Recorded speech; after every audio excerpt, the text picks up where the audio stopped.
Apakah Bapak mendengar mendengar karena Bapak tidak lagi menjabat ya, 2010 Bapak nggak jabat lagi ya? Nah. Ya. Saya bertanya, hanya saksi mendengar. Bagaimana perkembangannya? Apakah ada merugi Pertamina atau bagaimana, atau ada keuntungan? Saya tidak mengikuti detail. Tidak mengikuti lagi. Apakah untuk pelaksanaan instruksi presiden tersebut, apakah ada masih ada campur tangan dari pemerintah untuk melaksanaan oleh Pertamina? Iya, saatnya sekali pemerintah menetapkan target, itu harus dipenuhi. Walaupun kadang-kadang tidak memenuhi, seperti target untuk mencapai 24% daripada listrik harus EBT, energi baru terbarukan, kayak hidro, geotermal dan sebagainya. Itu tidak terpenuhi. Artinya maka gas harus lebih banyak lagi.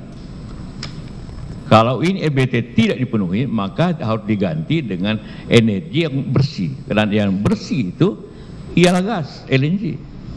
Ya. Karena Bapak tidak mendengar, tidak mengetahui, sebabnya terdakwa duduk di sini kenapa? Kenapa? Sebabnya terdakwa sampai duduk di sini, apa persoalannya? Tahu saudara? Saksi. Sebab? Ya. Apa? Sebab terdakwa ini sampai dijadikan terdakwa di sini, tahu saudara? Saya juga bingung kenapa jadi terdakwa. Bingung karena dia menjalankan tugasnya.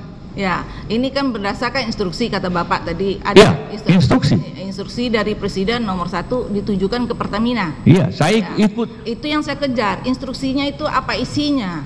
Instruksinya harus penuhi di atas 30%, Bu. Iya. Iya. Saya ikut membahas hal ini karena kebetulan saya masih di pemerintah pada waktu itu. Ya.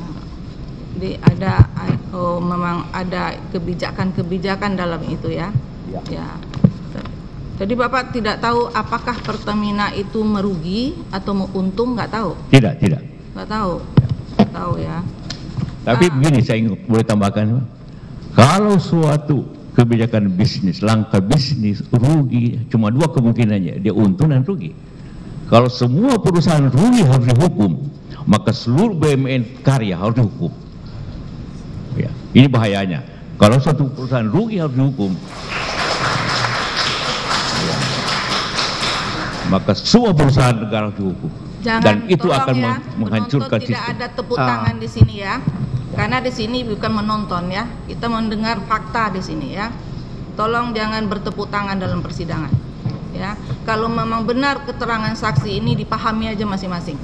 Ya, jangan, mohon kami ya, tidak perlu bertepuk tangan. Lanjut saksi.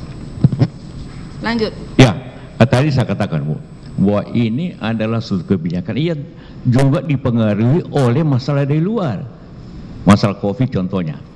Ya. Siapapun di rut Pertamina, siapapun di rut perusahaan karya, siapa pasti rugi pada waktu itu.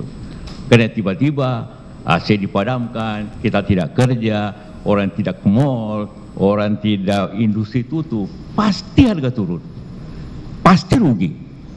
Kalau di rut Pertamina dihukum karena itu, saya kira kita bertindak terlalu menganiaya kita. Itu yang saya ingin sampaikan, karena ini bahaya nanti, tidak ada nanti orang mau bekerja lagi di perusahaan negara kalau begini masalahnya. Ya, hanya rugi 2 tahun langsung dihukum. Nah, itu sangat berbahaya, Ibu, dan tidak ada lagi orang berani berinovasi apabila itu terjadi.